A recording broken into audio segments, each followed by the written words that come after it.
America और Israel ने Iran को जंग बंदी का पैगाम भेजा है और कहा है कि हम जंग बंद करने के लिए तैयार हैं, आप अटैक करना बंद कर दें। ईरान ने जवाब दिया है कि किसी सूरत ये जंग बंद नहीं होगी। अब ये जंग जब भी बंद होगी वो परमानेंटली होगी, यानी ऐसी जंग होगी कि उसके बाद कोई जंग भी ना हो। और अब जब तक हमारे मकासद पूरे नहीं होते किसी सूरत जंग बंद नहीं होगी। यानी आप समझ लें कि अमेरिका और इजराइल को इनकार हो गया है। और ये खबर ब्रेक की है ईरान के फॉरेन मिनिस्टर ने कि अमेरिका की ठुकाई हो रही है बहुत ज्यादा। अमेरिका तेल की कीमतें जा रही हैं आसमान पर। यहीं पर अब ईरान अमेरिका को छोड़ना नहीं चाहता। ये $150 बैरल तक जा रही है, $95 बैरल तक तो आ गई है। अब इसकी हीट महसूस होना शुरू हो गई है अमेरिका को।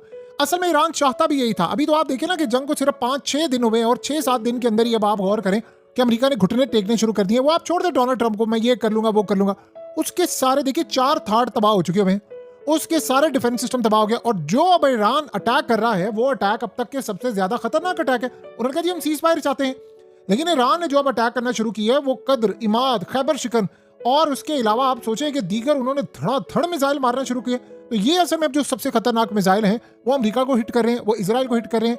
जिस तरह कतर के अमीर ने बातचीत की है ट्रंप को और कहा है कि आप इस जंग को बंद करें, ये तो तबाही की तरफ चला गया सारे का सारा मामला, पूरे का पूरा खिता हमारा लरस गया, इस जंग को बंद करें, ये छोड़ें आप रिजीम चेंज ऑपरेशन और ये वो सारा कुछ।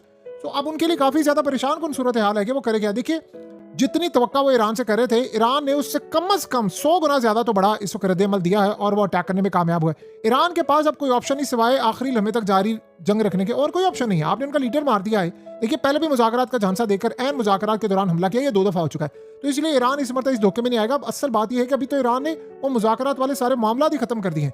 ईरान असल में तवील जंग की मनसूबाबंदी करके बैठा हुआ है और उनको पता है कि हमने अमेरिका के वसाइल को खत्म करना, और चाइना और रशिया भी यही चाहते हैं। अगर आप ये देखेंगे कि चाइना ऊपर ऊपर से कह रहा है कि जंग बंदी, असल में रशिया भी नहीं चाहता, ना चाइना चाहता है। और अभी तो ये जंग यहाँ रुक जाए तो टूरिज्म बहाल होते होते पता नहीं कितने साल लग जाएंगे और क्या सूरत हाल होगी। बहरहाल आने वाला वक्त बताएगा कि हालात किस जानिब चले गए। जो भी आप कहें, इस जंग ने अमेरिका इजराइल को उजाड़ कर रख दिया। ईरान का भी बेचारों का बड़ा नुकसान हुआ है क्योंकि वहाँ आम लोगों को मारा है इन्होंने। लेकिन इस सूरत हाल में जो किसी ने नहीं देखा था वो तबाही इस वक्त हम और दुनिया देख रहे हैं।